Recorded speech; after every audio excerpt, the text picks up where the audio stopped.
¿Cuántos años quieres que te den? Está grabando. Vamos a ver que cuando hablamos de yeyuno y de las porciones finales del intestino delgado, que van a ser en este caso ilion, vamos a ver que todo comienza desde la unión, incluso desde la flexura, ¿no?, duodeno-yeyunal. La flexura duodeno-yeyunal, igualmente ahorita vamos a ir al otro cadáver para ver las diferencias entre ambos dos. Vamos a ver que esto estaría iniciando a nivel de L2. No se olviden que la última porción ascendente del duodeno va de L3 a L2. Entonces es ahí donde se crea la flexión anterior. Ahora, a partir de ahí ya comienza todo yeyuno, que va a representar las 2/5 partes de lo que van a ser de todo el intestino delgado, y ya las últimas conexiones con lo que van a ser ilion. Ilion es el que ya crea la conexión con la primera porción que van a ser el ciego de las estructuras del intestino grueso.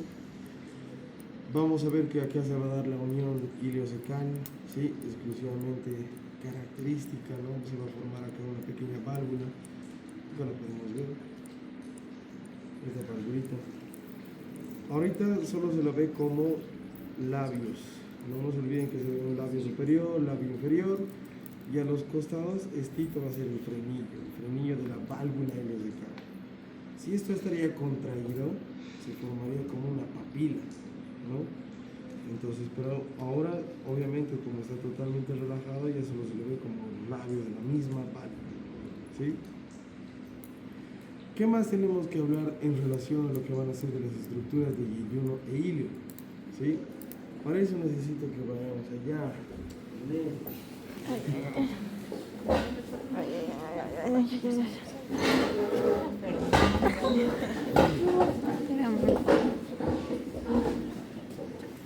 Muy bien. ¿Dónde está mi lanita? Acá está. Acá, si yo voy a pinchar acá, ¿sí?, justo donde está la lana, voy a hacer énfasis en el ángulo, ¿sí?, o la flexura duodeno-yeyunal o el ángulo de Treitz, ¿sí? ¿Qué puedo preguntar acá, digamos, si yo pincho justo a este nivel? La importancia clínica del ángulo de Treitz. No se olviden que este me va a ayudar a diferenciar las hemorragias digestivas altas y las hemorragias digestivas bajas, ¿sí? Eso es clave, eso les va a servir para todo, ¿sí? Hasta en el internado les van a volver a preguntar eso.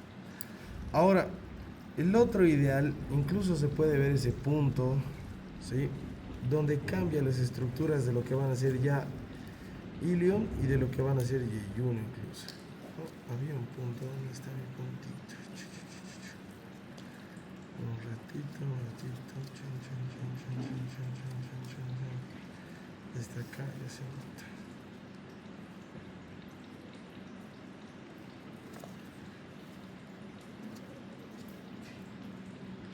Desde acá ya es. Vamos a ver que las características de lo que van a ser de la parte de yeyuno e ilion es incluso tocando, ¿sí? Van a ver que las paredes, que si son más gruesas, más representativas, van a abarcar a la porción de lo que es yeyuno. Si sentimos paredes más delgadas, van a ser de aquí para allá, ya va a ser ilion, ¿sí? Otra diferencia que les menciona va a ser en el color, pero en el color más que todo se lo reconoce en el vivo, ahorita está muy blanquito, ¿no? Vamos a ver que el color es un rojo más intenso, ¿sí?, en este caso en la porción de yeyuno. ¿Por qué? Porque tiene mayor vascularización. En este caso lo que van a hacer el ilion va a ser un colorcito, por así decirlo, más rosado, ¿sí?, un rosado pálido por la menor vascularización que va a poseer. Igual la otra característica es ver la configuración interna. Si nosotros abrimos esto, vamos a ver que tiene pliegues ahí adentro. Los pliegues igualmente más representativos a nivel de la porción de yeyuno, y hay menos pliegues a nivel de la porción del ilion, ¿sí? Por eso igualmente a la hora de tocar se siente clarito esa diferencia, ¿sí? Y es tal cual, si no lo tocan no se va a sentir. Ahora, la otra porción representativa es a nivel de la irrigación. Acá, si yo pincho a esto va a ser la vena, y acá al lado está la arteria, ¿sí? Principalmente, ¿qué arteria es? Las mesentéricas, ¿sí? Las mesentéricas superiores, tanto arteria como vena mesentérica superior. No se olviden que estas vienen de una manera directa de lo que van a ser de aorta, ¿sí? De aorta abdominal. Ahora, esta mesentérica superior, a medida que va en su recorrido, no se olviden que van a lanzar ramas yeyunales y termina lanzando ramas iliales. ¿Cuál es lo ideal? Es ver que acá, si yo lo abro un poquito más,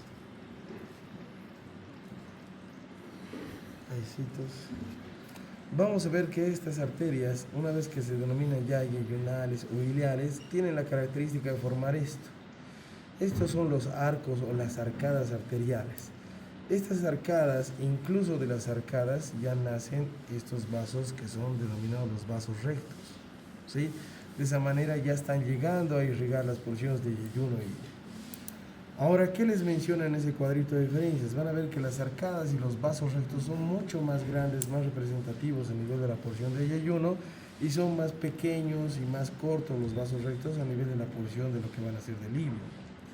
Incluso las placas de Peyer. Las placas de Peyer son masas de nódulos linfáticos, eso es linfa, ¿sí? Es parte como si fuera el sistema inmunitario de lo que van a ser dentro del intestino, pero son más importantes, o sea, son más numerosos a nivel del ilio, ¿sí? Y en este caso sí son más escasos a nivel de la porción de yeyuno, ¿sí? Eso va a ser lo ideal, eso va a ser la clave en este caso de las porciones de yeyuno e ilio. Entonces acá hay que tener cuidado, ¿no? Voy a pinchar lo que van a ser ya los orígenes de las mesentéricas o lo que pueden ser tanto arcadas o los vasos rectos, ¿sí? Puedo agarrar cualquier parte porque es lo mismo, la misma representación igualmente está acá. Entonces por eso hemos trabajado harto, ¿no? No se olviden esto, si yo lo pincho en esta cara, eso habla del mesenterio.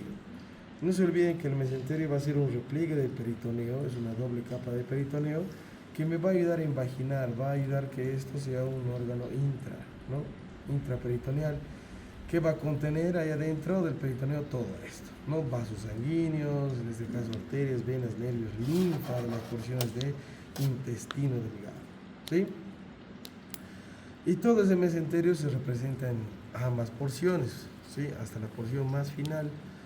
Ya cuando acá llega la última porción del ilion, ya se conecta incluso, y este mesenterio va a prestar un poco de su meso a lo que van a hacer al apéndice, porque eso, el apéndice tiene meso, ¿no? Por eso dice que tiene mesoapéndice, ¿no? Porque el mesenterio presta un poco de ese tejido del peritoneal para poder englobarlo al apéndice, ¿no? Ahora, ¿qué podemos hablar igualmente de las relaciones a nivel del intestino grueso? Vamos a ver que acá ya se crea la unión iliocecal, ¿no? Ya sabemos que tiene una válvula, esa válvula tiene un labio superior y un labio inferior. El otro ideal, si hablamos acá de la conexión a nivel del ciego, vamos a ver que de las paredes posteromediales sale esto, este divertículo, o lo que van a ser el apéndice vermiforme. ¿Cuál es la posición más frecuente del apéndice? Es atrás, ¿no? Como que dice, ahí está, miren cómo se coloca, es retrocecal, ¿sí? Esa va a ser la posición más frecuente. La segunda posición es como que se mete a la pelvis, es como que yo le colocaría ahí, es una posición pélvica, ¿sí? Se está metiendo ahí adentro, ¿no? Entonces, la posición más común tenemos que aprenderla, ¿sí? Puede estar incluso subcecal, o sea, por debajo así del cieguito, se va a acomodar ahí. Puede estar hacia adelante, ¿no? Por eso te dice pre o post ilial, porque está en relación a la última porción del ilion, entonces en esta posición se puede colocar, pero ya sabemos que la posición más típica es retrocecal, ¿sí? Ahora, a medida que esto se va a desarrollar, lo que van a ser esta posición del ciego, vamos a ver que va a dar como la segunda porción, que va a ser el colon ascendente. El colon ascendente, o las relaciones ya de lo que van a ser del colon, ¿qué puedo distinguir? Vean esta bandita acá lisa, ¿sí? Acá se ve liso esto, ¿sí? Esas son las famosas tenias. ¿Qué quiere decir estas tenias? En realidad van a ser tres. Es una tenia libre, es una tenia mesocólica y es una tenia aumental en la parte posterior. Pero estas tenias son así como líneas. Vean, aquí hay un caminito liso, así como si fuera, ¿no? Acá se denota. Es clarito, ¿sí? Entonces, estas tenias, ¿qué son? Son bandas engrosadas de las mismas paredes de músculo liso que tiene, Y a medida que va, por eso se van a crear estas bolitas. Estas bolitas son sacos, ¿sí? Que en este caso que se los conoce como austras, ¿sí? Imagínense entonces, estas tenias a medida que van, es como que lo arrugan a tu intestino y se forman así esas bolitas. Y esas bolitas se denominan austras, ¿sí? Otra característica que igualmente tiene el intestino grueso, que no lo tiene el intestino delgado, son estos. Estos son los famosos apéndices omentales, ¿no? Presentes igualmente solo a nivel del intestino grueso, ¿sí? Ahora, este colon ascendente, ¿sí? A medida que sube, acá se va a crear el punto de reflexión. Esto ya va a ser la flexura cólica derecha o la flexura hepática, porque acá tendría que estar el higadito y es donde choca, ¿sí? Acá choca y se crea esa flexión. Y acá tendría que haber un ligamento, en este caso, para sostener esto y mantenerlo ahí. Los ligamentos frenocólicos del lado derecho. Ahora, no nos olvidemos que igualmente esta primera porción ascendente del colon es una porción retroperitoneal, ¿sí? Es secundario porque en la vida embrionaria no se olviden que esto era intra, pero por el desarrollo y el crecimiento esto se acomoda y viene hacia el costadito, ¿sí? Y en este caso en la vida embrionaria sí tenía meso, ¿sí? Pero ese meso se ha fusionado con la pared posterior y ha creado lo que se conoce como fases de fusión, ¿sí? Entonces, por eso hay que saber qué porciones del colon son retro, qué porciones son intraperitoneales. Entonces, ya sabemos que el colon ascendente, en este caso, es retro. Ya el colon transverso es intra, porque tiene meso, y esto es un meso, esto es el mesocolon del transverso, ¿sí? Entonces, igualmente es muy importante cómo va de una flexura hasta la otra flexura, ¿no? Va hasta la flexura cólica del lado izquierdo, o la flexura esplénica, porque acá se puede ver el vasito, ¿sí? Entonces ya vemos que el vaso tiene una relación inferior con lo que van a ser las porciones del colon, ¿sí? El otro ideal es ver que ya acá se está formando lo que van a ser el colon descendente. El colon descendente igualmente va desde la flexura cólica del lado izquierdo hasta la fosa ilíaca, ¿no? Obviamente del lado izquierdo. Igualmente es considerado como una porción retroperitoneal, ¿sí? Igual es muy importante saber eso. Ya de acá empieza lo que van a ser colon sigmoides, ¿no? Todito esto va a ser colon sigmoides, lo que tenemos acá. Tiene una forma de una S alargadita, va desde la fosa ilíaca del lado izquierdo hasta el nivel de la S3, ¿no? Entonces es ahí donde le va a dar la unión, ¿sí? Recto sigmoidea.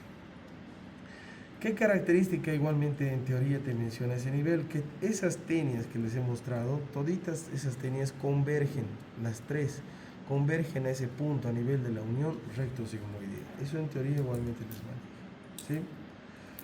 Ahora, ¿cuál es el otro ideal para lo que van a ser de los pinchazos? Son las relaciones de la irrigación, ¿sí? Que yo puedo pinchar. No se olviden que el colon del lado derecho va a ser irrigado principalmente por esta arteria, otra vez que va a ser la mesentérica superior. ¿Qué ramitas va a dar? Una ramita que tiene una dirección como para el ciego, o sea, esta va a ser la arteria iliocólica. Entonces, si desglosamos el nombre ilio, o sea, me va a prestar ramas para la última porción del ilion y para las porciones del ciego, ¿sí? La arteria iliocólica es considerada como la rama terminal de la mesentérica, ¿sí? De la mesentérica superior. Pero hay una arteria muy importante que igualmente lanza lo que van a ser las relaciones de la arteria iliocólica, y acá se la ve, ¿no? Esta va a ser la arteria pendicular para el mismo apéndice, ¿no? Entonces va a irrigar al mismo apéndice. Luego lanza ramas secales para la porción del ciego. Y ahora igualmente ramas provenientes para lo que van a ser, en este caso, las otras porciones de colon. Entonces podemos mencionar estas, ¿sí? Estas son las arterias cólicas del lado derecho, de su lado, ¿sí? Cólicas derechas. Y esta va a ser la arteria cólica media, ¿sí? Entonces no nos olvidemos que esta porción del lado derecho del colon, irrigado por esto, ¿sí? Igualmente vean cómo crean arcadas, y esto igualmente van a ser sus vasitos rotos, ¿sí? Pero en este caso se los pincha a este nivel para crear esa relación. Ahora, lo que van a ser la otra porción del colon, o sea, mi colon del lado izquierdo, ¿sí? Vamos a ver que principalmente acá se lo ve cómo nace, ¿sí? Hay que descubrirlo un poco más. esta va a ser ya la arteria mesentérica inferior. La arteria mesentérica inferior entonces me va a llegar la mitad izquierda del colon. ¿Cómo lo va a hacer? A través de esta arteria principalmente. Esta va a ser la arteria cólica izquierda. Acá ya podemos ver cómo va a dar ramas sigmoideas, ¿sí? Hay sigmoideas superiores y hay arterias sigmoideas principales. La que me faltaría encontrar va a ser la arteria rectal superior. No se olviden que de la mesentérica inferior su rama terminal es la rectal superior, ¿sí? Pero obviamente tendríamos que descubrirlo un poquito más atrás, ¿no? Porque de acá allá adentro hay que liberarlo cada vez más el peritoneo, ¿no? La grasa. No se olviden ese detallito. Ahora, en este margen, ¿sí? Ahí sí, entonces así agarrámoslo. Así. En este margen no nos olvidaremos un detalle. Vamos a ver que acá se tiene que formar una arteria yuxtacólica, una arteria marginal. Esa arteria yuxtacólica, ¿qué representa? Representa la anastomosis de la arteria mesentérica inferior a través de sus ramitas con las ramas de la mesentérica superior, que me está irrigando el otro colon. Entonces, ese punto de anastomosis es ahí donde se crea esa arteria yuxtacólica, es una arteria marginal. Marginal, ¿por qué se le denomina? Porque está por los márgenes de lo que van a ser del colon, ¿sí? Entonces, eso es lo que demuestra esa arteria yuxtacólica, ¿no? En realidad sería esto. Eso resulta de la anastomosis nada más, ¿sí? No se olviden de la mesentérica superior con la mesentérica inferior. Ahora, las venas es lo mismo, pero no se olviden que el drenaje es primordial en este caso de las venas, ¿sí? Si hablamos de este lado, ya que estamos descubriendo, acá tenemos a la vena mesentérica inferior, véanlo, incluso ya lo han separado. La vena mesentérica inferior igualmente está recogiendo las mismas porciones del drenaje, ¿no? Recoge el drenaje recto, del colon sigmoideo, del colon descendente, entonces recoge esas porciones del drenaje venoso. ¿Dónde va a ir a terminar el drenaje de esta vena mesentérica inferior? A la vena esplénica. Y la vena esplénica, no se olviden que se termina uniendo a la vena mesentérica superior justo a nivel de la L1, posterior al cuello del páncreas, para formar a la vena porta, ¿sí? Lo mismo, acá, ¿sí? Ideal, esta otra vez no se olviden que va a ser la vena mesentérica superior. Me está recogiendo ya el drenaje venoso de las porciones del colon del lado derecho, de todo el ilion, de todo el yeyuno, ¿sí? Entonces recoge igualmente las mismas porciones.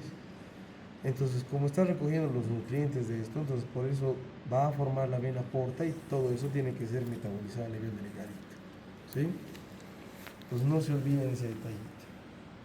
Ahora lo mismo, la inervación les habla primeramente que en el intestino o en el sistema digestivo no se olviden que tienen que mencionar el sistema nervioso entérico, ¿no? El sistema nervioso entérico es como el segundo cerebro, es un cerebro que solamente está presente o es un sistema que solamente está en el tubo digestivo, que son los dos plexos, ¿no? El plexo mientérico de Auerbach y el plexo submucoso de Meissner. ¿Dónde están ubicados? El mientérico de Auerbach está entre las dos capas musculares, entre la longitudinal y la circular. Entonces, como está entre capas musculares, ¿qué va a hacer? Me va a ayudar a aumentar el peristaltismo, le va a dar el tono al intestino, le va a dar esas contracciones. O sea, todo relacionado con el músculo. Y el plexo submucoso de Meissner, en este caso, como está a nivel de la mucosidad entre la capa circular y la submucosa, entonces ayuda en este caso en los términos de absorción, ¿no? De lo que van a ser de los nutrientes, te ayuda a captar, a absorber estos nutrientes, ¿no? Entonces eso es la relación. Por eso igualmente estos sistemas nerviosos entéricos están influenciados por el sistema simpático, por el sistema parasimpático, ¿sí? Por eso otra vez, ¿qué hacía el simpático? ¿No? El simpático, no se olviden, en todo el sistema digestivo, ¿sí? Va a disminuir esas contracciones, ese peristaltismo, ¿sí? Disminuye las secreciones de ácido gástrico, las secreciones de la mucosa a nivel de esto, ¿sí? Cierra el esfínter del ano creando continencia fecal. ¿Qué hace el parasimpático? Todo lo contrario, aumenta las secreciones de ácido gástrico, como que retorna todo el proceso de la digestión, aumenta el peristaltismo, se relaja el esfínter provocando la defecación, ¿sí? Entonces, por eso hemos tardado harto, porque tenemos que encontrar estos vasos para que yo los pueda pinchar, ¿sí? Y en realidad son los más importantes que sí o sí tendrían que conocerlos, ¿no? Falta liberarlo más, pero vamos a liberarlos, vamos a enfocar en los más representativos, en los que sí quiero que sí o sí aprendan, ¿sí? ¿Estamos? ¿Ya acabó? ¿Alguna duda de intestino?